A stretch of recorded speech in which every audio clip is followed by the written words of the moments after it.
right, loves, this is part 2 of our wet strength tissue. You're going to need some parchment paper, some silicone mats. Parchment paper is key because it adds the texture. We can do a lot of things. Plus, it's a good place for our things to rest and dry and all that kind of stuff. It protects your surface, but it will add lots of texture to your paper if you allow it to. So here I am just crinkling it up because I know that once I get this wet and the paint settles or the ink settles, it's going to create some wonderful pattern.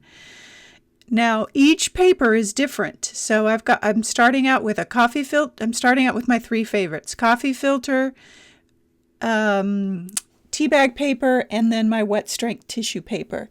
And I did it this way for this first one so that you can see the difference. There's a big difference in some techniques. Some are very similar, so you can be the judge of what you like. You'll see that the coffee filter tends to blend out more and you get less distinctive lines. So you can see I'm just showing you I have the 3 different ones. I've got acrylic ink out and I'm going to just wet my my papers down. I'm going to wet the backing. I'm just going to get it soaking wet. And this is the beauty of these 3 papers, is that I can manhandle this paper and just really move it around, and it's perfectly fine. But you can see here as I begin to drop the ink how wonderful those lines are created. But as I get more water and different things like that on here, this coffee filter really tends to blend out quite a bit. And I get less lines, and as it dries, it lifts from the backing, which is a good thing because it won't stick, but it also it kind of eliminates a lot of those lines. So I'm just using a variety of color of ink, and you can see how I can push down in certain areas and watch that ink flow with the water.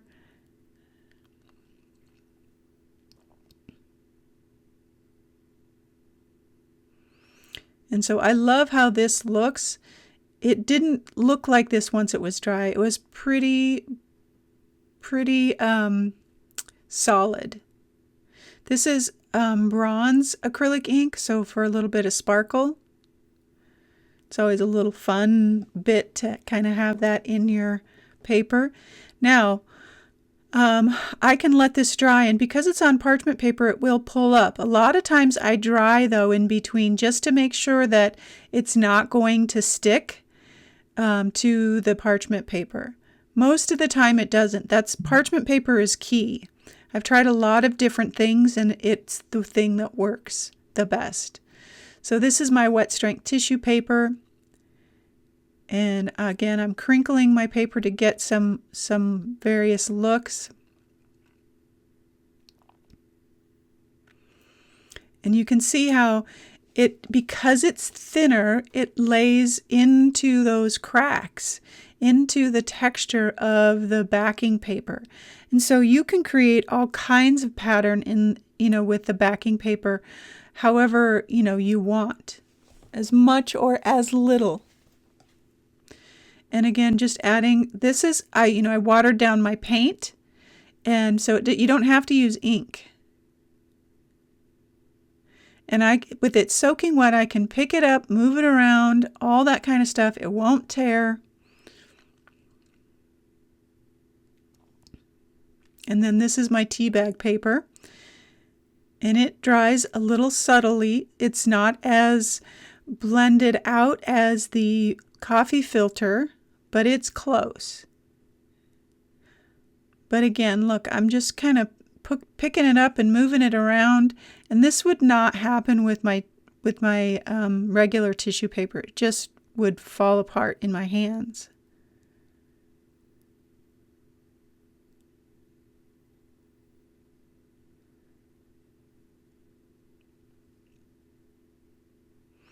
and just putting a stencil underneath and covering it top and bottom with this is just watered down paint. And I am a really impatient person, so most of the time as I do this, I'm drying the layers. I probably would get better results if I just let it dry naturally, but I don't have time for that. I got things to do and things to make and videos to do. So I'm lifting a corner and kind of getting a little bit of heat underneath there and then coming back over, and I dry, I would say 90% of the time, all of my papers. One, it gives me a chance to make sure nothing is sticking, and two, it just speeds up the process so it's immediate gratification. I got the background to dry a little bit, and I can come back in and I can create pattern if I want. But again, it does blend out even with it not being quite as wet. My lines aren't distinct. You can see it just kind of fades.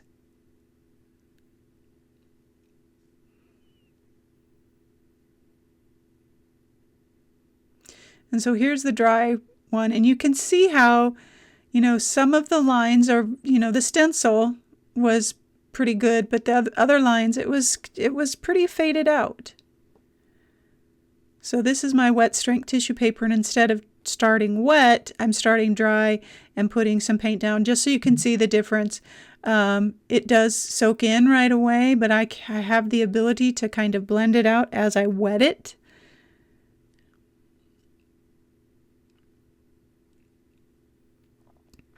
And I'm looking for that backing paper to really get soaked, and you can see the crackles and things like that. That's what I love.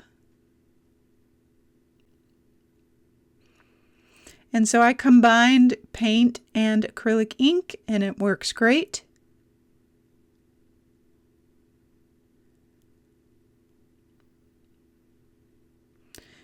And I just take my acrylic paint and water it down, and it works just fine. I've got a little bit of mica powder out here, and I'm just going to sprinkle a little bit here. And I like to just let it fall and see where it goes. And then I'll just take my palette knife and kind of work it in to the acrylic. It'll still be, you'll still be able to smudge it, but the acrylic kind of sets it a little bit more.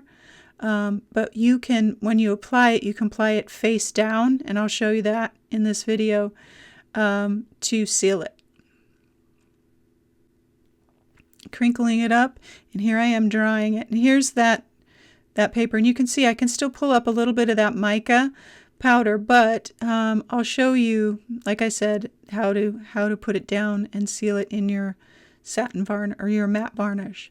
Soft pastels out now.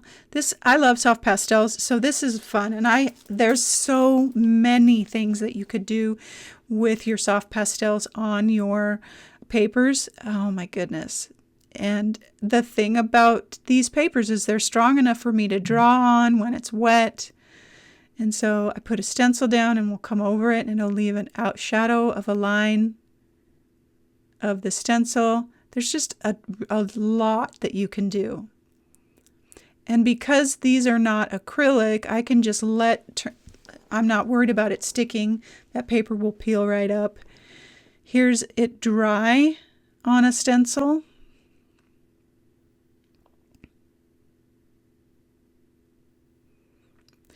And, I can, if I have a flatter edge on one of my soft pastel sticks, I get a really, really clean image of stenciling. And I still have that kind of rough, like soft pastel feel. And I love it. A little sepia acrylic ink. Just kind of letting it do its thing. This alone right here would be beautiful. But I've got my soft pastels out, and you can flick it on there and it'll soak in. You can smoosh it. I was thinking about flowers as I was doing this, like the brown is the center of the flowers.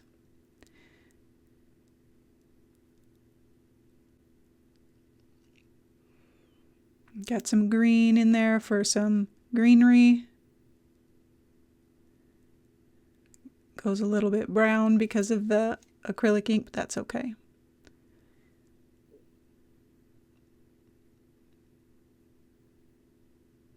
I'm soaking up a little bit of that ink because it's a lot.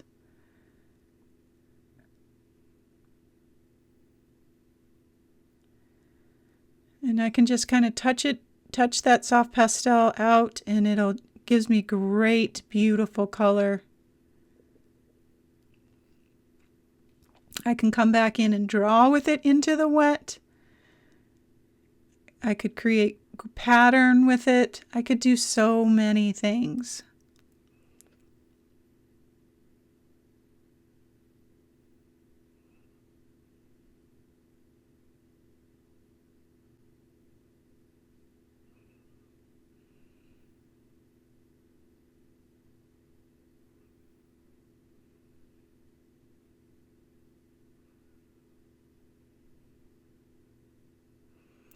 Really, really crunching up my paper here. Getting it nice and wrinkly. This is the tea bag paper. And I want to skim over those edges. And I'm doing it dry as well. I'll probably add a little bit more water to my paints and my inks just to make it a little more flowy.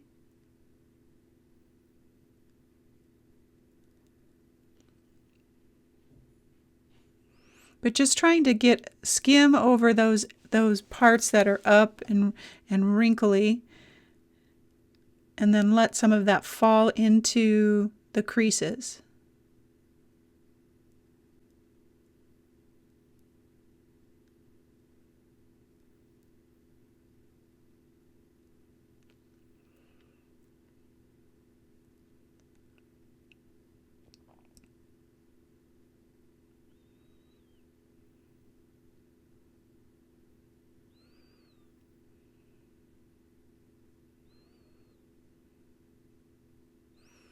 And I can just kind of crinkle it all up and let it kind of pool. Of course, I'm going to dry it because I want to see the results. Look at how pretty.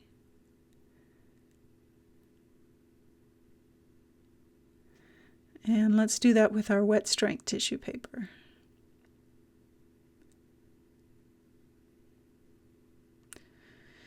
Oh, this is the twisty technique. This is like a tie-dye. I love, this is probably one of my favorites. And I need to do this technique in all the colors. So I twist like 3 different spots, depending on how big your paper is. And I have the pointy parts up, and I start at the pointy parts and let it drip down.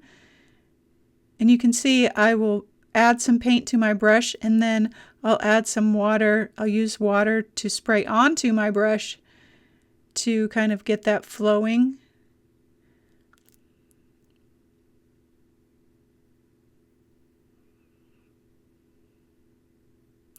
And I'm using, harmonious colors or complementary colors that work really well together.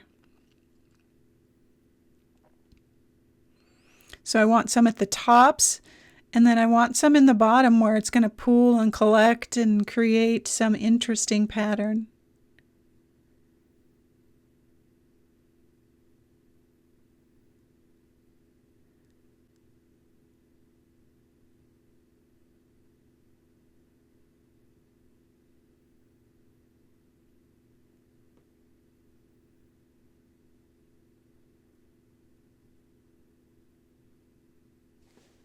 And then I will dry it, and look at this beauty.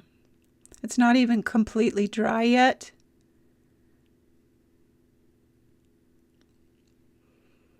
But I love it. This looks like flowers to me, and there's white space for papers to show through underneath if you put it down. I love this technique. It's one of my favorites. So what I'm going to do now is going to be a great example for you to see the difference between the papers.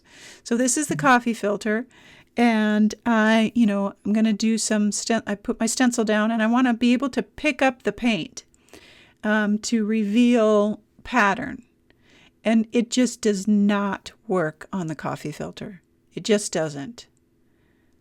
And I left this part of the video in just so that you can see the difference. Nothing. I got no, I mean, very, very little. This is my wet strength tissue paper.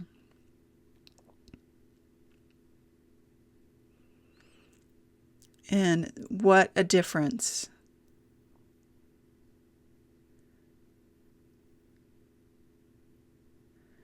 So you can see my pattern there. I've got a little bit more than I would have on the coffee filter.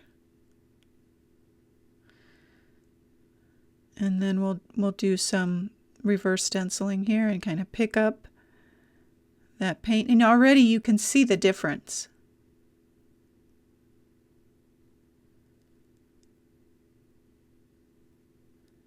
Look how beautiful. It looks like a canotype. So I put that back down there because the paint's still pretty wet to show you that I can even still get better pattern after I've done something on this side and wiped away some things than the coffee filter. See that?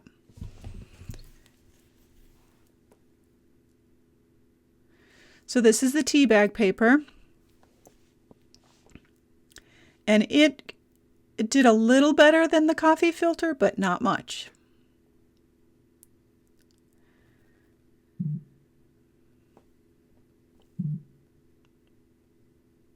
You have a slight pattern there. So I decided not to do any more, but I want to show you how it just really, if you have it too watery, it will bleed out. If you don't have enough water, it doesn't move at all. So there's a fine line with the tea bag paper and the coffee filter paper.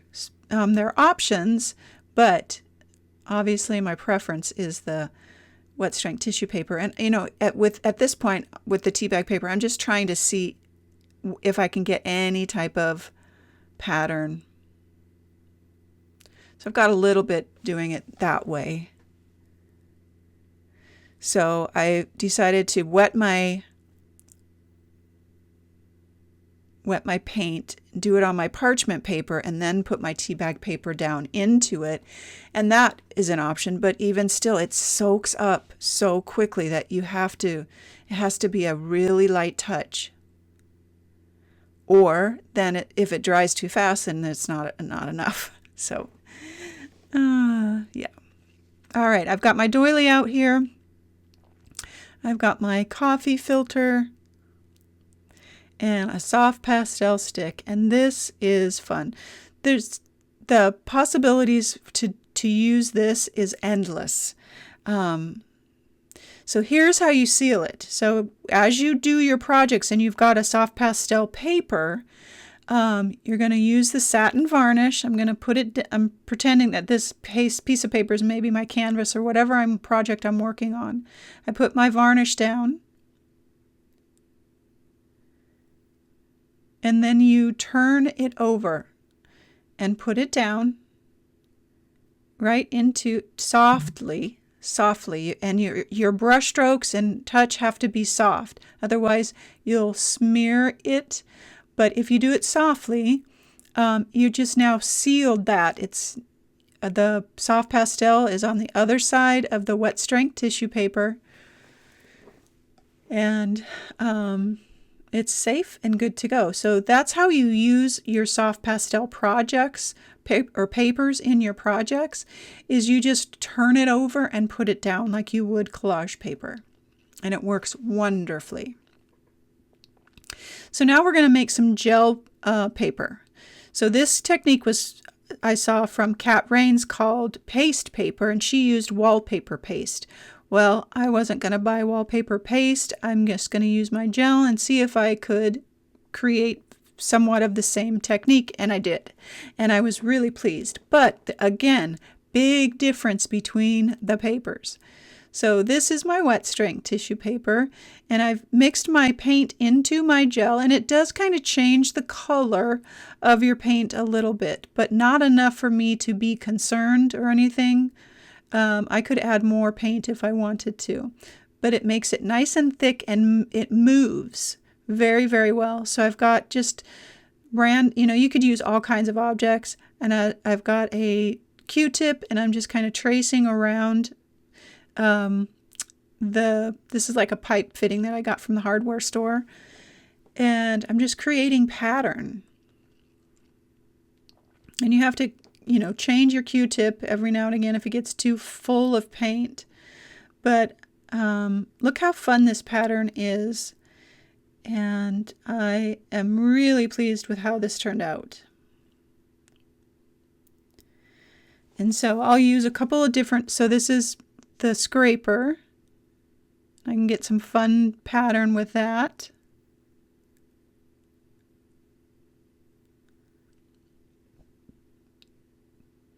And then my stencil, I'll pull the paint out through my stencil, and I get great pattern with that as well. But you can see this is soaked with paint, and it doesn't tear. It does the job. And you also get a texture with this. So because I'm using gel, it's nice and thick, you get some really interesting texture. So there's a lot of possibilities for this technique. So this is my coffee filter, and you're going to see a big difference.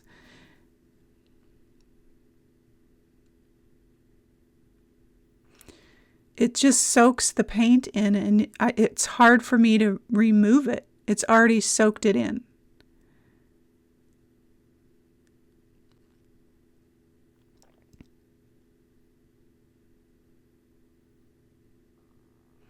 So I'm just trying a couple of different things, very much the same as the wet strength tissue paper. And it just, it's just not my favorite. It's great for texture.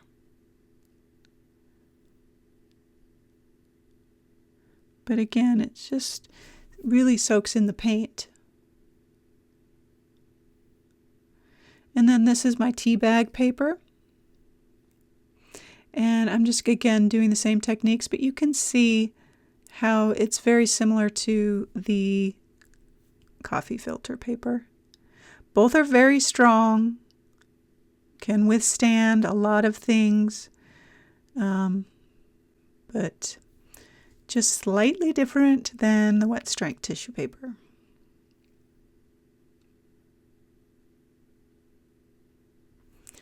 This is fun, and there's so many things that you can do. This is walnut ink. If you have any kind of sprays or anything, you can do that.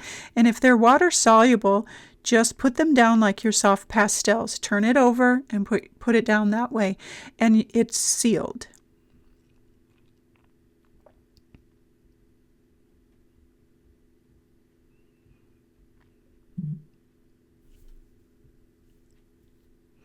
I put some string in there to see if I could get it to soak up and maybe create some pattern. It didn't show, but I think it would if I didn't have other things in there or had planned it better and soaked it with the ink, the walnut ink. But there's still a little bit of pattern from it. And look at how fun. There's a lot of things that you can do with objects. So I've got my parchment paper out now, and I'm putting my varnish down on my parchment paper and then varnish on top. And we're going to make a sandwich here. So I'm spreading it all out, getting it fully coated, and I'm just going to pull all kinds of thread and move it around, and you can use all kinds of different things, but and you can create pattern like I showed you with my other papers, but this is how you do it. You make a sandwich with whatever you're wanting to put in there. Put a little bit more varnish on there, and then I'll just put another paper on top, creating my sandwich, and then I will put my varnish over the top. Now what's important about this is you have to remove it from the parchment paper that you put it on. Otherwise you will never get it off. You can see how it's already starting to stick to the parchment paper that I was working on. So I will put it down over here and I will dry it. I will constantly lift it and dry.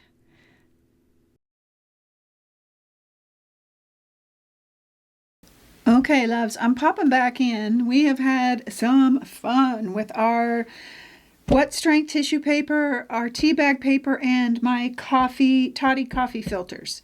That's what I focused on. So now I'm going to do some ungel ungel plate printing. And this just kind of came about because I was trying a couple of things and I didn't want to ruin my gel plate, and I wanted to kind of have a little bit more room. And so I have out here, I typically always create on my silicone mat. This is what all of my videos, this is my silicone mat. My whole table is covered with silicone mat because I can pick it up, wash it, soak it, clean it over and over and over again. Plus nothing sticks to it. It's heat resistant.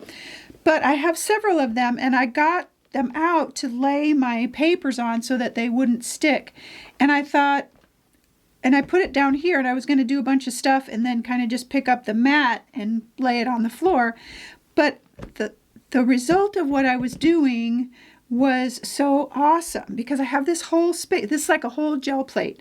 So I've got a little bit of cush. It's not exactly the same. Don't get me wrong. It's not exactly the same, but it's pretty close. And I like having this freedom. And I would just kind of continue to layer and layer and layer on top until it got too gunky. And then I will clean it up with some alcohol. I use my brayer. And my regular paints. I have my palette out here so that I can kind of get some paint down or brayer off on. And a lot of what I did too was I will brayer off onto something like this is the coffee filter. I'll brayer off onto the papers as well to get some more, because I need more paper, right? But I'm going to use a broom. I'm going to use my doily. I'm going to use my little, whatever this is. It's like a dough scraper for like cakes and stuff, I believe. I don't know where I got it. It was in my stash. I'm going to use some, this is a needlepoint canvas. And then some stencils that I pulled that have some good pattern. The one thing I want you to pay attention to, and I hope that you've seen over the last few however many, I'm still filming, so I don't know how long this has gone on. I hope you're noticing the difference between, so this is my tea bag paper. This is my, what did I just do with it? My coffee filter paper. And then my wet strength tissue paper. I hope you're noticing how each one absorbs differently. So this one is my least favorite. That's the toddy coffee paper. I think this is the tea bag paper. So this is my least favorite. Just by absorption. It's hard for me to get a pattern, that kind of thing. This is second. And then, of course, my wet strength tissue paper is my favorite because it reacts just like tissue paper, and yet I can crumple it, move it, hang it. I don't have to worry about anything tearing or anything like that. So I've got more wet strength tissue paper out here, and this is my stack of tea bag paper, and then I've got to cut a few more sheets of my coffee filter, and I'll be set to do some creating. I just want pattern. I'm looking to do pattern because I want to create with my papers, all the papers that we've created. I want to take some of those and use those for Sunday inspiration for floral. So that's my goal. And so I just wanted to explain a few things of what I was using, how I was using them, and what, why am I doing it on my table? It's just so fun. So you'll see. So I'm just going to turn the camera on and we're going to go to town. Okay, loves. So I'm just going to do my Ungel plate gel printing here. Nothing too fancy about it. I hope you have enjoyed the two-part series of my wet strength tissue paper and have found it valuable and maybe learned a couple of things. What I will do is on Sunday, I will be using these papers to create my Sunday inspiration project. So you will get to see that. And then I also will do an extra little project for the membership and the open door free preview of some of the papers, a little mini book. And that'll be fun to kind of create. And you can jump over to the membership, do the free preview, and see a whole lot of goodness actually in the free preview. And I'll share more about that on Sunday. All right, my loves, I hope you enjoyed this, and I will see you Sunday.